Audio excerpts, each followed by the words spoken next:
नमस्ते, मेरा नाम सौरभ द्विवेदी है और आप देख रहे हैं दी लल्लनटॉप.com के पॉलिटिकल किस्से। अटल बिहारी वाजपेयी बीमार क्या हुए, हर तरफ उनके पुराने दिनों की चर्चा होने लगी। हमें भी याद आए कुछ पुराने दिन, कुछ पुरानी किताबें पलटी, कुछ नई भी और कुछ नई बातें पता चली।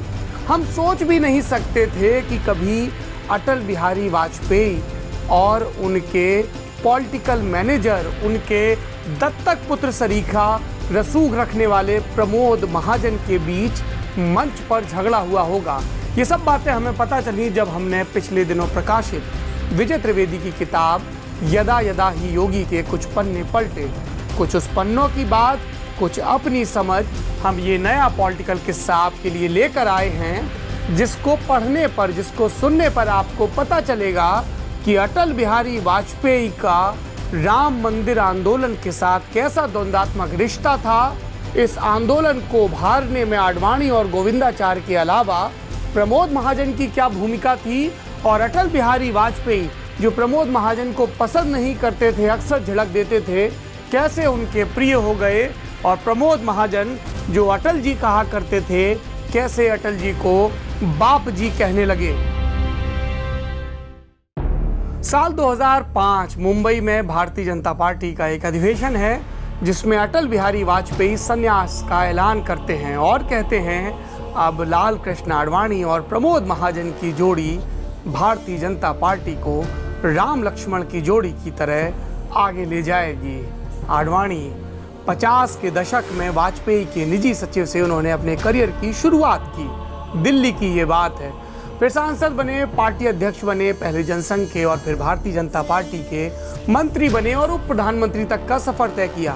सफर का एक पड़ाव पीएम इन वेटिंग भी था, मगर वो एक जुमला बनकर रह गया है जो अब मार्गदर्शक मंडल नाम की कुटीर में दीवार पर चस्पा है। ये वैसा ही है जैसा किसी पिछड़े गांव में सरकारी योजनाओं का एक टूटी हुई दीवार पर नारे की तरह पुत जाना। अब दूसरे नाम पर चलते हैं, महाजन, प्रमोद महाजन, जो राम लक्ष्मण वाले इस बयान के कुछ ही महीने बाद कत्ल कर दिए गए भाई के हाथों। उससे पहले प्रमोद के हाथों बीजेपी खूब संवरी। पहले वह आडवाणी के सारथी बने। राम रथ यात्रा उन्हीं के दिमाग की उपज थी जिसने आडवाणी का कद बढ़ाया और भारतीय जनता पार्टी को 2 से 88 और फिर 100 के पार पहुंचाया। आडवाणी तो जनता पार्टी अध्यक्ष चंद्रशेखर की तर्ज पर पदयात्रा करना चाहते थे। प्रमोद बोले मेटाडोर पर सवार हुई, ज्यादा जगहों तक पहुंचेंगे। पहुंचे प्रमोद महाजन आडवाणी के करीब, मगर फिर 90 के बीच और राम लक्ष्मण वाले ऐलान से ठीक 10 साल पहले यानी कि 90 के दशक में उसी मुंबई में एक और ऐलान हो गया। मुंबई 1995 भारतीय जनता पार्टी का अधिवेशन। पार्टी के राष्ट्रीय अध्यक्ष लाल कृष्ण आडवाणी ऐलान करते हैं। वो कहते हैं कि विरोधी बार बार पूछते हैं कि अगर भारतीय जनता पार्टी सत्ता में आ भी गई तो उसका प्रधानमंत्री का चेहरा कौन होगा। मैं घोषणा करता हूं अटल बिहारी वाजपेयी हमारे प्रधानमंत्री होंगे। वाजपेयी अवाक रह गए। आडवाणी भाषण खत्म कर उनके बगल में अपनी कुर्सी पर लौटे तो अटल बोले, ये क्या कर दिया, मुझसे तो पूछ लेते। आडवाणी मुस्कुरा दिए। मंच के सामने प्रमोद महाजन भी मुस्कुरा रहे थे, मगर उनके भीतर उथल पुथल थी। राजनीति के पक्के खिलाड़ी प्रमोद महाजन को अब अंदाजा हो चला था, पार्टी में अटल की फिर से तूती बोलेगी जैसे 1980 के बाद बोलती थी। और अगर पार्टी को सत्ता चाहिए तो जिस पुरुष, जिस चेहरे के सहारे चाहिए, उसे भी संगठन में तवज्जो दी जाएगी। मगर महाजन की दिक्कत यह थी कि उनके ऊपर आडवाणी खेमे का ठप्पा लगा था। प्रमोद महाजन ने ठप्पा हटाने की ठानी। धीमे धीमे वाजपेयी के करीब आए। अटल की दत्तक पुत्री नमिता और दामाद रंजन भट्टाचार्य से प्रगाढ़ हुए। उन्हीं की तरह वह भी अटल को बाप जी कहने लगे। उनकी राजनीतिक यात्राएं, उनके घरेलू प्रबंधन सब में दखल देने लगे, सबको दुरुस्त करने लगे। और अटल भी प्रमोद महाजन को अपना संकट मोचन मानने लगे। वह भूल गए 1979 का वह दौर जब मंच पर महाजन उनसे उलझ पड़े थे। 6 बरस पीछे चलते हैं अब। पालमपुर, हिमाचल प्रदेश की एक खूबसूरत जगह जो शांता कुमार की वजह से भी जानी जाती है। साल 1989 बीजेपी का अधिवेशन चल रहा है यहाँ पर। क्यों? क्योंकि महंत वैद्यनाथ के नेतृत्व में राम जन्मभूमि यज्ञ समिति अपना आंदोलन तेज कर चुकी है। शिलान्यास का ऐलान हो चुका है। कुंभ में लाखों साधु जुट चुके हैं। हर हिंदू के घर से 1 ईंट और ₹1.25 लाने का प्रस्ताव आने में अभी कुछ महीने बाकी थे, मगर इसकी चर्चा भी शुरू हो चुकी थी। बीजेपी की सब पर नजर है। विश्व हिंदू परिषद यानी कि विहिप उसके जेबी संगठन के तौर पर काम नहीं कर रहा है। बीजेपी भूली नहीं है कि विहिप के गंगा जल वाले आंदोलन की शुरुआत करने इंदिरा गांधी आई थी, लेकिन बीजेपी को ये पता है कि अंततः विहिप की पैदा की हुई तेजी को उसे अपने हक में इस्तेमाल करना है। शिलान्यास का प्रस्ताव आता है और उस वक्त ही राजीव गांधी सरकार के गृह मंत्री बूटा सिंह और यूपी के मुख्यमंत्री एनडी तिवारी सहयोग करते हैं। बीजेपी के कान खड़े हो जाते हैं और यह सब देख के आडवाणी तय करते हैं अब पूरी तरह से विहिप के आंदोलन, साधु संतों के आंदोलन, राम जन्मभूमि के आंदोलन से जुड़ने का वक्त आ गया है। बीजेपी पालमपुर अधिवेशन में प्रस्ताव पारित करने का विचार करती है। क्या था ये प्रस्ताव? प्रस्ताव कि इस विवाद को अदालत के जरिए नहीं सुलझाया जा सकता। राम जन्मभूमि के लिए कांग्रेस सरकार भी वैसा ही फैसला करे जैसा प्रधानमंत्री नेहरू ने सोमनाथ मंदिर के सम्मान में किया था। सरकार को हिंदुओं की भावनाओं का सम्मान करते हुए इस स्थान को हिंदुओं को सौंपना चाहिए। इसके लिए या तो बातचीत का रास्ता अपनाया जाए या फिर कानून बनाया जाए, लेकिन अदालत के रास्ते से कतई नहीं सुलझाया जा सकता। मुझे मुस्कान आ रही है, मेरे चेहरे पर मुस्कान आ रही है, क्योंकि मुझे बीजेपी का 2017-2018 का स्टैंड याद आ रहा है कि मामला कोर्ट में है। अच्छी बात है, कोर्ट की इज्जत करनी चाहिए। अटल बिहारी वाजपेयी भारतीय जनता पार्टी के वरिष्ठ नेता पालमपुर में पेश हुए इस प्रस्ताव के पक्ष में नहीं थे। उन दिनों उनके बहुत करीब हुआ करते थे जसवंत सिंह। वो बार बार अटल को लगातार इस प्रस्ताव के विरोध के लिए उकसा रहे थे, मगर अटल ने अपना विरोध सांकेतिक रखा, मुखर नहीं हुए। उस समय वीपी सिंह के साथ उनकी मुलाकात की बात भी हवा में बहुत उड़ रही थी। वीपी उन्हें लगातार जनमोर्चा में साथ आने का न्योता दे रहे थे। अटल साथ आए, मगर पार्टी छोड़कर नहीं। दरअसल बीजेपी ने ही उन्हें आगे किया। वीपी सिंह के जनता दल और उसका जो छात्र संगठन था जनमोर्चा, उसके साथ समन्वय करने का उत्तर भारत में सीटों को लेकर एक किस्म का टैक्टिकल अलायंस, और इस काम में अटल का साथ दे रहे थे आडवाणी के एक और बैकरूम ऑपरेशन चैंप गोविंदाचार्य। 1989 के आखिरी में राष्ट्रीय मोर्चा यानी कि रामों की सरकार बनती है, जिसको वामो यानी कि वाम मोर्चा का सपोर्ट होता है। बीजेपी भी बाहर से सपोर्ट दे रही है। वीपी सिंह के नेतृत्व में सरकार बनी, लेकिन बीजेपी को यह पता था कि ये बहुत ही अस्थायी किस्म का राजनीतिक प्रबंधन है। बीजेपी 2 से 88 पर पहुंच गई थी, लेकिन उसे 88 पर नहीं 272 पर पहुंचना था। यही उसकी हसरत थी। बीजेपी के लिए ये सीटों में इजाफा मुमकिन हुआ था राम जन्मभूमि आंदोलन के चलते, लेकिन आंदोलन खत्म नहीं हुआ था। इसलिए पार्टी अध्यक्ष आडवाणी ने तय किया कि राम नाम लेते रहना है। उन्होंने गोविंदाचार्य और प्रमोद महाजन के साथ विचार मंथन किया। तय हुआ कि बीजेपी के 4 नेता 4 दिशाओं से एकात्मकता यात्रा निकालेंगे। अटल बिहारी वाजपेयी जम्मू से, विजय राजे सिंधिया कामाख्या पीठ असम से, सिकंदर बख्त मुंबई से और आडवाणी कन्याकुमारी से। पहला विकेट गिरा विजय राजे सिंधिया का। उन्होंने खराब स्वास्थ्य का हवाला देते हुए इनकार कर दिया। फिर सिकंदर बख्त बोले, यार मुझे सुनने कौन आएगा। अब ये सब सुन के प्रमोद महाजन की पेशानी पर बल पड़ गए। वो अटल बिहारी वाजपेयी के घर पहुंचे। यात्रा अभी भी मुमकिन थी। अटल जम्मू से चल आधा देश नापते और आडवाणी कन्याकुमारी से आधी दूरी पर आते। प्रमोद ने विस्तार से सब कहा। अटल ने एक वाक्य में झिड़कते हुए जवाब दिया, मैं नौटंकी में विश्वास नहीं करता। अब आडवाणी अकेले बचे थे, लेकिन वो हथियार डालने को तैयार नहीं थे। उनकी संगठन पर पकड़ थी। उन्हें पता था कि संसदीय परंपरा में रचे पगे ये नेता दिल्ली के बाहर की हवा भांप नहीं पा रहे हैं। उनके सामने 2 तारीखें भी थी। एक तारीख जो बीत चुकी थी, 9 नवंबर 1989, जब बिहार के एक हरिजन कामेश्वर चौपाल के हाथों विहिप ने राम जन्मभूमि गर्भगृह से 192 फीट की दूरी पर हवन किया, भूमि पूजन किया और शिलान्यास की पहली शिला रखवाई। दूसरी तारीख जिसे अभी आना था, 30 अक्टूबर 1990, वीपी सिंह ने सरकार बनने के बाद संतों से 3 महीने मांगे थे राम जन्मभूमि विवाद को सुलझाने के लिए। बातचीत आगे भी चली, लेकिन बनी नहीं। और तब महंत वैद्यनाथ ने, उत्तर प्रदेश के मौजूदा मुख्यमंत्री योगी आदित्यनाथ के गुरु ने, गोरखपुर के सांसद ने यह ऐलान कर दिया कि 30 अक्टूबर से मंदिर निर्माण चालू होगा। और आडवाणी चाहते थे कि 30 अक्टूबर से पहले उनकी यात्रा पूरी हो जाए। जून 1990 में उन्होंने प्रमोद महाजन और गुरुमूर्ति की मदद से अपना रूट तय किया और यहीं पर आडवाणी को दशा और दिशा उनकी राजनीति की बदलने वाली सलाह प्रमोद महाजन ने दी। आडवाणी अपने कई अहम राजनीतिक फैसलों की चर्चा अपनी पत्नी कमला से किया करते थे। एक शाम दोनों दिल्ली के घर पर बैठे थे, चाय पर चर्चा हो रही थी। आडवाणी बोले, मैं राम मंदिर निर्माण के लिए पदयात्रा निकालने की सोच रहा हूँ। तभी प्रमोद महाजन भी वहां पहुंच गए। आडवाणी ने उन्हें भी इस विचार से अवगत करवाया।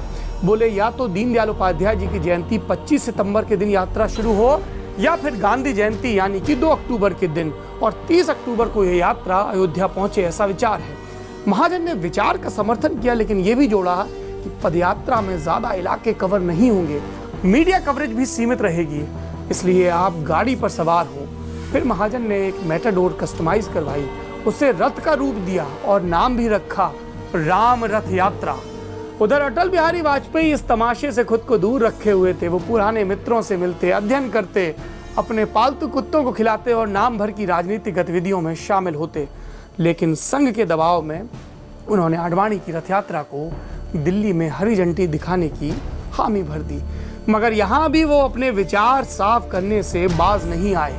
कार्यकर्ता नारे लगा रहे थे, आडवाणी तुम संघर्ष करो, हम तुम्हारे साथ हैं। वाजपेयी बोले, अयोध्या का अर्थ समझते हैं आप लोग? वह जगह जहां युद्ध नहीं होता। जब युद्ध ही नहीं तो योद्धा कैसे? आडवाणी जी वहां यात्रा पर जा रहे हैं, लड़ाई लड़ने नहीं। मगर आडवाणी इस सियासी लड़ाई के लिए तैयार थे और इस बार उनका मुकाबला कांग्रेस से नहीं, वीपी सिंह की सरकार से था। आडवाणी को अंदेशा था कि उनकी यात्रा रोकी जा सकती है। प्रधानमंत्री या उनकी पार्टी के मुख्यमंत्रियों के इशारे पर, कौन थे ये मुख्यमंत्री? यूपी में मुलायम सिंह यादव और बिहार में लालू प्रसाद यादव। इसलिए यात्रा के आखिरी चरण से पहले 17 अक्टूबर को दिल्ली में बीजेपी की राष्ट्रीय कार्यकारिणी की एक आपात बैठक होती है। इसमें एक प्रस्ताव पेश किया जाता है कि अगर सरकार ने आडवाणी की रथ यात्रा रोकने की कोशिश की तो बीजेपी समर्थन वापस ले लेगी। अटल इस प्रस्ताव से सहमत नहीं थे। उन्हें अंदाजा था कि वीपी सिंह राम मंदिर समस्या का गंभीर और गैर राजनीतिक हल निकालने की कोशिश में जुटे हैं। ऐसी एक कोशिश थी जिसे अरुण नेहरू, अजीत सिंह और दिनेश गोस्वामी, ये सब वीपी सिंह की सरकार में मंत्री थे, इनके चलते पलीता लग गया। मगर कुछ पुराने समाजवादी थे, मसलन कृष्णकांत जो उन दिनों गवर्नर थे, जॉर्ज फर्नांडिस जो मंत्री थे, अरुण जेटली जो अतिरिक्त सॉलिसिटर जनरल हुआ करते थे और गुरुमूर्ति, ये सब जुटे। दिक्कत ये थी कि ऐन वक्त पे सरकार ने गुरुमूर्ति का 3 सूत्री फार्मूला मानने से पहले एक शर्त रख दी। सरकार ने कहा कि विश्व हिंदू परिषद को यह आश्वासन देना चाहिए कि वो अयोध्या के बाद मथुरा और काशी की मांग नहीं करेंगे, और यहीं पर चीजें बिखर गईं। बहरहाल कार्यकारिणी की बैठक में लौटते हैं जो दिल्ली में हो रही है 17 अक्टूबर 1990 को। कार्यकारिणी की बैठक में अटल मौजूद है और मौजूद हैं उनके करीबी अप्पा घटाटे। अटल के इशारे पर वो बोलने के लिए खड़े होते हैं। प्रमोद महाजन उनकी मंशा भांप जाते हैं। अप्पा घटाटे एक शब्द भी बोले उससे पहले वो अप्पा पर हावी होने की कोशिश करते हैं और पूछते हैं, आप प्रस्ताव का समर्थन कर रहे हैं या नहीं? अब वाजपेयी अपना आपा खो देते हैं। वो प्रमोद महाजन को आंखें तरेरते हुए कहते हैं, उन्हें बोलने तो दो। थोड़ा कहे को ज्यादा समझ गए प्रमोद महाजन और वापस अपनी जगह पर ढेर हो गए। फिर घटाटे ने पूछा भारतीय जनता पार्टी की मीटिंग में मौजूद नेताओं से कि अगर रथ यात्रा को बिहार और यूपी के बजाय पश्चिम बंगाल की लेफ्ट फ्रंट की सरकार ने रोका, तब हम क्या करेंगे? कैसे घेरेंगे जनता दल की सरकार को? कैसे उसे उत्तरदायी ठहराएंगे? क्या हम तब भी समर्थन वापस लेंगे? इस सवाल का किसी के पास जवाब नहीं था। बैठक खत्म हुई, प्रस्ताव पारित मान लिया गया। वाजपेयी बैठक से चुपचाप चले गए। उधर वीपी सिंह को भी अंदाजा था कि आडवाणी की गिरफ्तारी का मतलब सरकार गंवाना होगा, लेकिन उनके ऊपर दबाव था शरद यादव सरीखे नेताओं का। एक गणित भी थी, एक सबक भी, सब एक दूसरे में नत थी। जनता पार्टी फेल हुई थी 1977 में, क्योंकि उसके शासन में आते ही जिन जाति समूहों ने उसे आधार दिया था, उसे सपोर्ट दिया था, वो आपस में लड़ने लगी थी। दलितों पर हमला होने लगा था, मुसलमानों पर हमला होने लगा था, और इसलिए राष्ट्रीय मोर्चा की सरकार वो गलती दोहराना नहीं चाहती थी। अब क्या थी गणित? गणित ये थी कि अगस्त 1990 में वीपी सिंह ने ऐलान कर दिया था चौधरी देवीलाल और बाकी चंद्रशेखर सरीखे गुटों के दबाव को किनारे करने के लिए कि मंडल कमीशन की सिफारिशें लागू होंगी ओबीसी आरक्षण की। देश भर में विवाद होता है। अब उनको लगता है कि अपने इस वोट बेस पिरामिड में एक दूसरा बड़ा वर्ग जोड़ने की जरूरत है और वक्त भी आ गया, और ये है मुस्लिम वोट बैंक। और इसके लिए क्या करना होगा? इसके लिए आडवाणी को गिरफ्तार करना होगा, जो रथ यात्रा के जरिए हिंदू वोटों को मोबिलाइज कर रहे हैं। और ऐसे में शरद यादव का दबाव वीपी सिंह को दुरुस्त लगता है, लेकिन उन्हें यह भी पता था कि जो आडवाणी का रथ रोकेगा वो कथित सेकुलर खेमे का हीरो बन जाएगा। वीपी सिंह मुलायम सिंह को वो हीरो नहीं बनने देना चाहते थे। वो यूपी की सियासत से आए थे और जो मुलायम ब्रांड ऑफ पॉलिटिक्स थी एटा मैनपुरी और इटावा से निकली हुई, वीपी सिंह उसे पसंद नहीं करते थे। वीपी सिंह ने जब 1989-90 में मुख्यमंत्री के लिए रेस चल रही थी, उत्तर प्रदेश की चुनाव के नतीजे आ गए थे, तब भी मुलायम सिंह का सपोर्ट नहीं किया था, अजीत सिंह का सपोर्ट किया था। मुलायम भी उन्हें ज़्यादा पसंद नहीं करते थे, लेकिन अभी वीपी को दांव चलना था और उन्होंने दांव खेला लालू के ऊपर। बिहार के लालू प्रसाद यादव मुख्यमंत्री ने आडवाणी की रथ यात्रा को समस्तीपुर में रोक लिया। उस समय वहां के डीएम थे आरके सिंह, वही आरके सिंह जो आज की तारीख में नरेंद्र मोदी की सरकार में मंत्री हैं। आडवाणी को गिरफ्तार किया गया, हेलीकॉप्टर में बिठाया गया, और तब का बिहार और अब का झारखंड, उसकी एक जगह है दुमका, वहाँ के जो ये पश्चिम बंगाल से जुड़ा हुआ इलाका है, वहाँ के एक गेस्ट हाउस में बंद कर दिया गया 5 हफ्ते के लिए। ये बिहार में हुआ। अब नजर दिल्ली की तरफ घुमाते हैं। एक समूह है नेताओं का जो राष्ट्रपति भवन की तरफ बढ़ रहा है। राष्ट्रपति आर वेंकटरमण, उनसे मिले नेता, अगुवाई अटल बिहारी वाजपेयी की सौंपी एक चिट्ठी जो पहले से तैयार थी, जिसमें लिखा था, हम वीपी सिंह की सरकार से समर्थन वापस लेते हैं। मुलायम सिंह यादव भी इस पूरे राजनीतिक घटनाक्रम से चिढ़े हुए थे। उन्होंने समर्थन वापसी की इस कार्रवाई के बाद वीपी सिंह की सरकार की सेहत की परवाह बंद कर दी। वैसे भी उनके राजनीतिक गुरु तो उस वक्त चंद्रशेखर थे, जो कांग्रेस की मदद से सरकार बनाने की तैयारियों में जुटे थे। और ऐसे में मुलायम सिंह जुट गए अयोध्या की तरफ ध्यान देने में, क्योंकि 23 अक्टूबर को ये सब हुआ और इसके 7 रोज बाद था 30 अक्टूबर विहिप का राम जन्मभूमि यज्ञ आंदोलन समिति का शिलान्यास का जो ऐलान था, वो इसी दिन पूरा होना था। गिरफ्तारियां होने लगी। महंत अवैधनाथ को जब वो दिल्ली से लौट रहे थे तो कानपुर के पास एक स्टेशन है पनकी का, जो पावर हाउस के लिए भी मशहूर है और हनुमान जी के मंदिर के लिए भी, उसके स्टेशन पर रेलवे रुकवाई गई, ट्रेन रुकवाई गई और उन्हें गिरफ्तार कर लिया गया। कई जगहों पर गिरफ्तारियां हुई, लेकिन इन सब के बावजूद 30 अक्टूबर 1990 को लाखों कार सेवक अयोध्या पहुंचे। पुलिस ने उन्हें रोकने के लिए गोलीबारी की, जिसमें दर्जनों कार सेवक मारे गए। और इसके बाद समय हर बात के आगे जाता है। कार सेवकों के अस्थि कलश घुमाए गए, कुठारी बंधुओं के बलिदान की चर्चा हुई। मुलायम सिंह को मुल्ला मुलायम का दर्जा मिला। जो वो कहते थे परिंदा भी पर नहीं मार सकता, उस बयान की खिल्ली उड़ाई गई। बताया गया कि कैसे अशोक सिंघल एक पुलिस इंस्पेक्टर के भेष में सारी नाकेबंदी को धता बताते हुए भीतर तक पहुंच गए। राम जाने ये सही है या गलत। फिर चुनाव होते हैं, बीजेपी की सरकार आती है उत्तर प्रदेश में। कल्याण सिंह के कार्यकाल में मस्जिद को एक और कार सेवा के दौरान गिरा दिया जाता है और आडवाणी मंच से शांति की अपील करते रहते हैं। और अटल वो अयोध्या में नहीं थे, वो इस युद्ध के योद्धा नहीं थे, वो लखनऊ से लौट गए थे। लखनऊ जहाँ से वो सांसद थे, लखनऊ जो गंगा जमुनी तहजीब का एक मरकज़ कहा जाता है, लखनऊ जो लक्ष्मण के नाम पर बसा माना जाता है, लक्ष्मण जिसकी उपमा अटल ने प्रमोद महाजन को दी थी।